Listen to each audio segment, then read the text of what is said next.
Go. You sure? Okay. Hi guys. Today we're going to make brownies because brownies are awesome. All right. So we tend to like recipes that have a lot of tolerance for not shortcuts, but just tolerance in general. The pie dough that we make is very difficult to get wrong. The cookies that we make, same thing, and kind of the same thing here. A lot of recipes are very fussy. So I'll tell you what I'm talking about. We start off with chocolate. It's 5 ounces of bittersweet or semi-sweet chocolate pieces and 2 ounces of unsweet. And we're going to melt this in the microwave. A lot of recipes call for melting it over a double burner and being very careful and monitoring and all that kind of thing. And that is important. And you can do that here. And you can do that here because chocolate will seize if you overheat it or heat it too quickly or get a drop of water or any of that sort of thing. There are problems. But once we have measured out, and I measured mine out we've got a kitchen scale, but it looks like 5 ounces of chocolate is roughly a cup of regular sized chocolate chips. Well, I had it in here, but then I also added the 2 ounces of unsweet. And the unsweet comes in, these blocks that you can just say, okay, this is 2 ounces. But anyway, so whatever form your chocolate comes in, and I'm also not too precious about yeah. That's the forgiving part of the recipe. That's one of the forgiving parts. So, however you came to this, you've got your 7 ounces of chocolate in here, and you melt it with a stick of butter. This is why we can do it in the microwave. All of that lovely fat is going to protect the chocolate, and it's just about impossible for this to seize. So we're going to pause for a minute while I go. I'm going to microwave it for a minute, stir, 30 seconds, stir, and I'm going to watch it, right? So we'll be right back. All right, so we've got, this has been in for a minute. I'm just going to take a fork and mix the melted butter and chocolate together. And that's clearly not ready yet. I'm going to put that in for another 30 and watch it. If you've got an unusually powerful microwave, maybe you should do 20 or 30 seconds at a time maximum. But yeah. And the stirring helps too, right? It distributes the heat in there. Absolutely. And actually, I may put this in for another 20, because look how much that's still gone and heated over. We're still, if we stopped here, I think we'd still have some solid pieces, but yeah, we'll do another 20. Oh no, not chocolate chunks in the brownies. I know, right? And this also affords you another opportunity. That is there almost anything better on the planet than melted chocolate and butter? Yeah, sure. The smell is just lovely. It's quite nice. All right, we'll put it back in. Pausing. So now we've got our lovely, lovely melted chocolate, and again, we're almost but not quite there with the pieces, so we'll stir a little bit longer, and the residual heat will melt the rest of it. So from here, we're going to put in our 3 tablespoons of cocoa powder. Now this drives me kind of crazy. Recipes always say 3 tablespoons of this and 3 tablespoons. 3 tablespoons is a 1/4 cup, guys.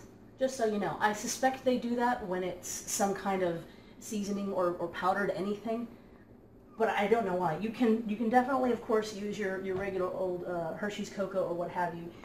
We order some really nice cocoa, and I was going to use that, but I'm going to run Sean short of it. No, go ahead. Really? Okay. Yeah, it's okay. So I'm going to do my 1/4 cup. I need to cocoa. place another order anyway, and I might have a backup in the back room. Yeah, I have to check. Possible. We really like cocoa.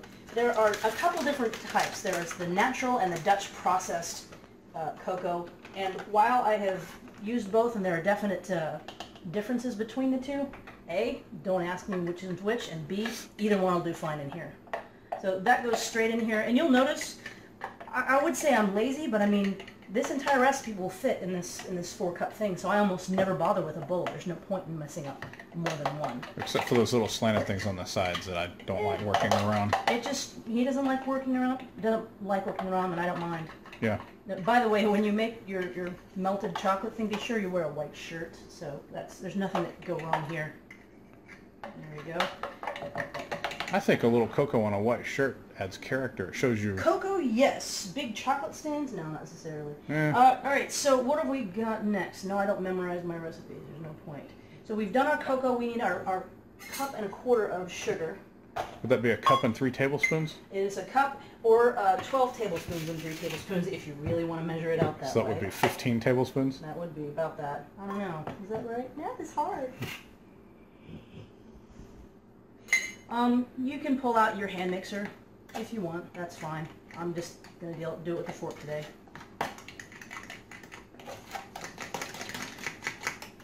Starting to thicken up a little bit. Are you going to put cherries in there? We can, sure. I'm going to put cherries in some because our boys don't like dried cherries. But the rest of us do. Your boys don't. Yeah. All right. After the sugar, we've got 2 teaspoons vanilla extract. We're going to measure this very carefully. I usually use the 1, lid. That's 2. about a teaspoon.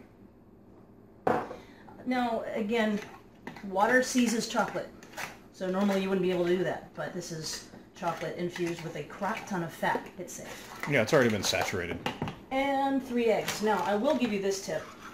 Eggs, I'm really good about getting 1 friggin' piece of shell in every single egg. So I actually do crack my eggs separately and put them in one at a time when I'm not being really lazy. You don't play the game of, oh, you got the magic shell, so you're king for a day. Sure, you can play that game if you like. It's all personal preference, you know. And what have we got? While I'm mixing this up. Squish, squish, squish, squish, squish. We're getting perilously close to the top now. There's no flour in here yet, so we can do this all day long if we really, really wanted to. I suppose the chocolate would eventually get a little thick. Got it cool. Yeah. And then, let's see, 1/2 teaspoon of salt, which we will again measure extraordinarily carefully. Oh, I've got it right here. Oh. Boom. And a cup of flour. Here's my quintessence. Now, I didn't know how long explaining all of this would take, so I haven't turned on the oven yet. Normally, and especially once you get your wrap down, you'll have turned the oven on to 350 while you're mixing all this jazz up. So I'm going to pause while I mix this and turn on the oven. All right, we have thoroughly mixed in the chocolate. I was telling Sean, it does get a little bit of a pain mixing it in this, but I can go through and look for streaks and mix those in. But he's right. It's just as easy, if not easier, to use a bowl, whatever you like. So now that we've got this all done, cooking. You can go ahead and do the traditional pan. This says an 8-inch square pan with foil and oil. We don't really do that anymore. What we do, because we are edge people, we like edges, we just go ahead and make it all edges, right? If you've got a little mini muffin tin like this, it's absolutely brilliant. So long as it's non-stick, right? All I do is a little bit of cooking spray for all of it. Make sure it gets into each and every one. I like to do that over the floor. It makes the rest of the cooking session a little bit more adventurous. Yeah, a little bit of a Especially if I'm going to be boiling water and I need to carry it across the kitchen. Yeah, and one of my favorite gadgets for the kitchen actually came, the idea came from, well, other people have had this idea, but I got it from Alton Brown. Little scoopers. Can't help it, I just really like it. So go through and fill up your pan. So once we're done with this, we will stick it in the oven. It'll take, how long does it take? It says here, well, this isn't going to help me. That's not going to help you at all. But I would check it. It's not going to be done in 8 minutes, but I would check it at 8 minutes, and then judging on that, every 2 minutes from then on. You can do your toothpick test. Once it comes out and it's not coated in goo, they're done. And that's kind of it, guys. These come out glossy and fudgy and gorgeous. We also have a cakey brownie recipe. I make less often because we just love the fudgy tops. But anything else? As for additions, along with the cherries that we're not going to put in because it turns out we don't have any, yeah, you could put in chocolate chips. Sure, you can put in chocolate chips. You can put in nuts if that's your kind of thing. I suppose you can put in anything you want. You could mix in a vein of cream cheese or something if you wanted to. Sure. Like cheesecake batter sort of thing. Mm-hmm. Just a little bit of sweetened cream cheese. That'd be quite nice. But this is the way we almost always do it. Yep, sure is. The only thing ever was is to add some cherries. So, and then, oh no, there's extra left over. We have to eat it. Oh no. Oh well, what are you going to do? I'm going to drop those things in the oven like that. Timer, because I will absolutely forget. And I guess we'll be back when it's time to test them when they're done, huh? Yeah, we will. All right. All right, we're going to take a look. It's been 10 minutes. Put an extra brownie in there. Oh, see how steamy that is? See how wet those are? Not yet. Now it's been 12 minutes. Nope, still too wet.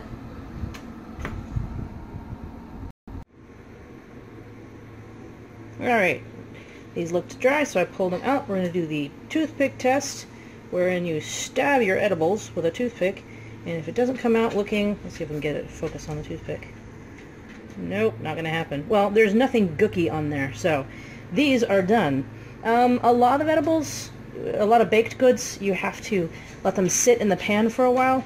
And these guys you can go ahead and dump out, especially if, like me, you forgot to set the last timer and you suspect they're going to overcook if they sit there in their own heat in the pan for too long. So I'm going to get a rack and dump them out.